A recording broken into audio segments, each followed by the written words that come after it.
I went to Spain a few months ago, and I had the best foie gras of my life, the best culinary experience of my life. Because what I saw, I'm convinced, is the future of cooking. Ridiculous, right? I mean, foie gras and future of cooking. There's not a food today that's more maligned than foie gras, right? I mean, it's crucified. It was outlawed in Chicago for a little while. It's pending here in California and just recently in New York. It's like, if you're a chef and you put it on your menu, you risk being attacked. Really, it happened here in San Francisco to a famous chef. And I'm not saying that there's not a rationale for being opposed to foie gras. The reasons usually just whittle down to the gavage, which is the force feeding. Basically, you take a goose or a duck and you force feed a ton of grain down its throat. More grain in a couple of weeks than it would ever get in a lifetime. Its liver expands by 8 times. Suffice to say, it's not the prettiest picture of sustainable farming. The problem for us chefs is that it's so freaking delicious. I mean, I love the stuff. It is fatty, it's sweet, it's silky, it's unctuous. It makes everything else you put it with taste incredible. Can we produce a menu that's delicious without foie gras? Yeah, sure. You can also bike the Tour de France without steroids, right? Yeah. Not a lot of people are doing it, and for good reason. So a couple months ago, a friend of mine sent me this link to this guy, Eduardo Souza. Eduardo's doing what he calls natural foie gras. Natural foie gras. What's natural about foie gras? To take advantage of when the temperature drops in the fall, geese and ducks gorge on food to prepare for the harsh realities of winter, right? And the rest of the year, they're free to roam around Eduardo's land and eat what they want. So no gavage, no force feeding, no factory-like conditions, no cruelty. And it's shockingly not a new idea. His great-granddad started Pateria de Souza in 1812. And they've been doing it quietly ever since. That is, until last year, when Eduardo won the coup de coeur, the coveted French gastronomic prize. It's like the Olympics of food products. He placed first for his foie gras. Big problem. As he said to me, that really pissed the French off. Said it sort of gleefully. It was all over the papers. I read about it. It was in Le Monde. Spanish chef accused, and the French accused him, Spanish chef accused of cheating. They accused him of paying off the judges. They implicated actually the Spanish government, amazingly. Huh? Amazing. Huge scandal for a few weeks. Couldn't find a shred of evidence. You look at the guy, he doesn't look like a guy who's paying off French judges for his foie gras.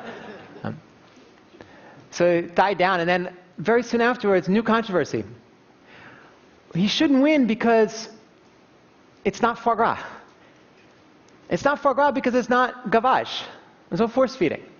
So by definition, he's lying and should be disqualified. As funny as it sounds articulated now and reading about it, actually, if we had talked about it before this controversy, I would have said, that's kind of true. You know, foie gras, by definition, force feeding, it's gavage, and that's what you get when you want foie gras. That is, until I went to Eduardo's farm in Extremadura, 50 miles north of Sevilla, right on the Portugal border. I saw firsthand a system that is incredibly complex, and then at the same time, everything beautiful in nature is utterly simple. And he said to me, really from the first moment, my MO, my life's work is to give the geese what they want. He repeated that about 50 times in the 2 days I was with him. I'm just here to give the geese what they want. Actually, when I showed up, he was lying down with the geese with his cell phone, taking pictures of them, like his children, in the grass. Amazing. He's really just in love with his geese. He's at one with it. He's the goose whisperer.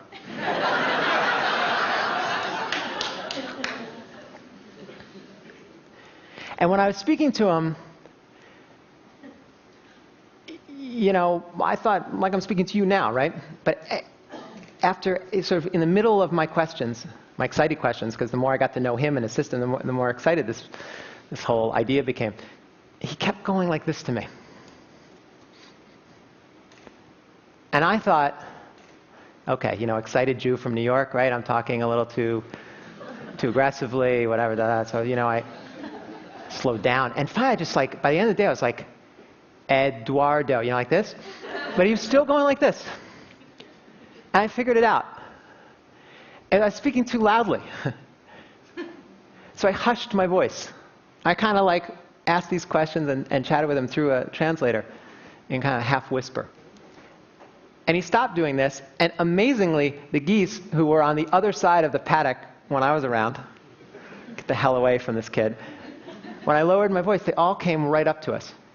Right up to us, like right up to here, right along the fence line. And the fence line was amazing in and of itself. The fence, like this conception of fence that we have, it's totally backward with him. The electricity on this fiberglass fence is only on the outside. He rewired it. He invented it. I've never seen it. Have you? You fence in animals. You electrify the inside. He doesn't. He electrifies only the outside. Why? Because he said to me that he felt like the geese, and he proved this actually, not just a conceit. He proved this, that the geese felt manipulated when they were imprisoned in their little paddock. Even though they're imprisoned in this Garden of Eden with figs and olives and everything else, he felt like they felt manipulated. So he got rid of the electricity, he got rid of the current on the inside, and kept it on the outside so to protect them against coyotes and other predators. And what happened? They ate, and he showed me on a chart how they ate about 20% more feed to feed their livers. The landscape is incredible. I mean, his farm is incredible. It really is the Garden of Eden. There's figs and olives and everything else there for the taking. And it's the irony of ironies because Extremadura, the area, what does Extremadura mean? Extra hard land, right? Extra difficult, extra hard. But over 4 generations, he and his family have literally transformed this extra hard land into a tasting menu of great delights for these geese. And they are allowed to take whatever they want. Another irony, the double irony, is that on the figs and the olives, Eduardo can make more money selling those than he can the foie gras. He doesn't care. He lets them take what they want, and he says, usually, it's about 50%. They're very fair. The other 50%, he takes and he sells and he makes money on. Part of the income for his farm, a big part of his income for his farm. But he never controls it. They get what they want, they leave the rest for me, and I sell it. His biggest obstacle, really, was the marketplace, which demands these days bright yellow foie gras. That's how I've been trained. You want to look and see what good foie gras is, it's got to be bright yellow. It's the indication that it's best foie gras. Well, because he doesn't force feed, because he doesn't gavage tons of corn, his livers were pretty gray, or they were. But he found this wild plant called the lupin bush. Lupin bush, it's all around Extremadura. He let it go to seed. He took the seeds, he planted it on his 30 acres, all around. And the geese love the lupin bush, not for the bush, but for the seeds. And when they eat the seeds, their foie gras turns yellow. Radioactive yellow. Bright yellow. Of the highest quality foie gras yellow I've ever seen. So I'm listening to all this, and I'm like, is this guy for real? Is he making some of this up? Is he like, what? Because he seemed to have an answer for everything, and it was always nature. It was never him. It was always like, and I always like, I don't know, I just get a little like weirded out by people who deflect everything away from themselves, because really like they want you to look at themselves, right? But he deflected everything away from his ingenuity into working with his landscape. So it's like, here I am like on the fence about this guy, but increasingly eating up his every word. And we're sitting there, and I hear, like from a distance, I look over, and he grabs my arm, and the translator, and ducks us under a bush. Says, "Watch this." Shh, says again, for the 500th time to me, "Shh, watch this." There's a squadron of geese come over. And they're loud, getting louder, louder, louder, like really loud, right over us. And like airport traffic control, as they start to go past us, they're called back. Shh. And they're called back and back and back. And then they circle around. And his geese are calling up now to the wild geese. And the wild geese are calling down. And it's getting louder and louder. And then they circle and circle and they land. And I'm just like, no way. No way. And I look at Eduardo, who's near tears, looking at this. And I say, "You're telling me that your geese are calling to the wild geese to say, 'Come for a visit'?" And he says, No. They come to stay. They come to stay? It's like the DNA of a goose is to fly south in the winter, right? I said that. I said, "Isn't that what they're put on this earth for? Fly south in the winter and north when it gets warmer?" I said, No. Their DNA is to find the conditions that are conducive to life, to happiness. They find it here. They don't need anything more. They stop, they mate with his domesticated geese, and his flock continues. Think about that for a minute. That's brilliant, right? I mean, imagine a hog farm in like North Carolina, and a wild pig comes upon a factory farm and decides to stay. So how did it taste? We finally got to taste it before I left. He took me to his neighborhood restaurant, and he served me some of his foie gras, confit foie gras.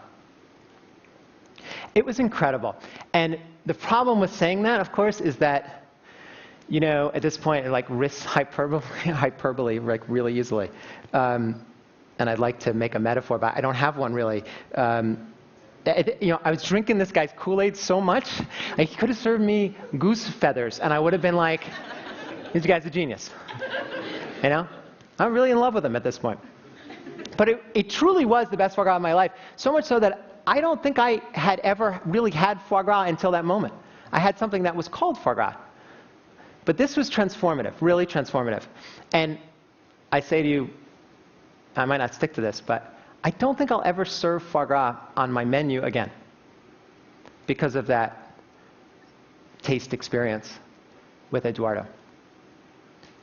It was sweet, it was unctuous, it had all the qualities of foie gras, but its fat had a lot of integrity and a lot of honesty, and you could taste herbs, you could taste spices. I kept saying, I said, I swear to God I tasted star anise.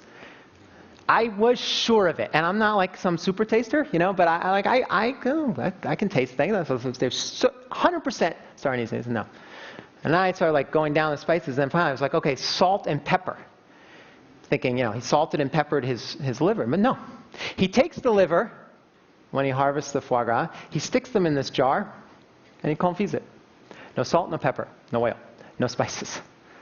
I said, what? He said, we went back out for the final tour of the farm, and he showed me the wild pepper plants and the plants that he made sure exist on his farm for salinity. He doesn't need salt and pepper, and he doesn't need spices because he's got this potpourri of herbs and flavors that his geese love to gorge on. I turned to him like sort of at the end of the meal, and it's a question I'd asked several times, and he kind of hadn't answered me directly, but I said at the end of the meal, look, you're in Spain. Some of the greatest chefs in the world are in Ferran Adria, the preeminent chef of the world today, not that far from you. How come you don't give him this? How come no one's really heard of you? And it may be because of the wine or maybe because of my excitement, he answered me directly and he said, because chefs don't deserve my foie gras. And he was right. He was right. Chefs take foie gras and they make it their own. They create a dish where all the vectors point at us. With Eduardo, it's about the expression of nature. And as he said, I think fittingly, it's a gift from God, with God saying, you've done good work. Simple. I flew home. I'm on the flight with my little black book. I took, pages and pages of notes about him. I really was moved. And in the corner of one of my notes is this note that says, when asked, what do you think of conventional foie gras? What do you think of foie gras that 99.9999% of the world eats? He said, I think it's an insult to history. And I wrote, insult to history. And I'm on the plane and I'm just tearing my hair. It's like, why didn't I follow up on that? What the hell does that mean? Insult to history. So I did some research when I got back. And here's what I found. The history of foie gras. Jews invented foie gras. True story. True story. By accident. They were looking for an alternative to schmaltz. Gotten sick of the chicken fat. They're looking for an alternative. And they saw in the fall that there was this natural, beautiful, sweet, delicious fat from geese. And they slaughtered them and used the fat throughout the winter for cooking. The Pharaoh got wind of this. This is true. Right off the internet. The Pharaoh got... I swear to God. Pharaoh got wind of this and wanted to taste it. He tasted it, fell in love with it. He started demanding it. And he didn't want it just in the fall. He wanted it all year round. And he demanded that the Jews supply enough for everyone. And the Jews, fearing for their life, had to come up with an ingenious idea, or at least try and satisfy the Pharaoh's wishes, of course. And they invented what? Gavage. They invented gavage in a great moment of fear for their lives. And they provided the Pharaoh with gavaged liver and the good stuff they kept for themselves, supposedly anyway. I believe that one. That's the history of foie gras. And if you think about it, it's the history of industrial agriculture. It's the history of what we eat today. Most of what we eat today. Mega farms, feedlots, chemical amendments, long-distance travel, food processing, all of it, our food system. That's also an insult to history. It's an insult to the basic laws of nature and of biology. Whether we're talking about beef cattle, or we're talking about chickens, or we're talking about broccoli, or Brussels sprouts, or, in the case of this morning's New York Times, catfish, which wholesale going out of business. Whatever it is, it's a mindset that is reminiscent of General Motors. It's rooted in extraction. Take more, sell more, waste more. And for the future, it won't serve us. Jonas Salk has a great quote. He said, if all the insects disappeared, life on Earth as we know it would disappear within 50 years. If human beings disappeared, life on Earth as we know it would flourish. And he's right. We need now to adopt a new conception of agriculture. Really new. One in which we stop treating the planet as if it were some kind of business in liquidation. And stop degrading resources under the guise of cheap food. We can start by looking to farmers like Eduardo, farmers that rely on nature for solutions, for answers, rather than imposing solutions on nature. Listening, as Janine Banyos, one of my favorite writers and thinkers about this topic, says, listening to nature's operating instructions. That's what Eduardo does, and does so brilliantly. And what he showed me, and what he can show all of us, I think, is that the great thing for chefs, the great blessing for chefs, and for people that care about food and cooking, is that the most ecological choice for food is also the most ethical choice for food, whether we're talking about Brussels sprouts or foie gras. And it's also almost always, and I haven't found an example otherwise, but almost always the most delicious choice. That's serendipitous. Thank you.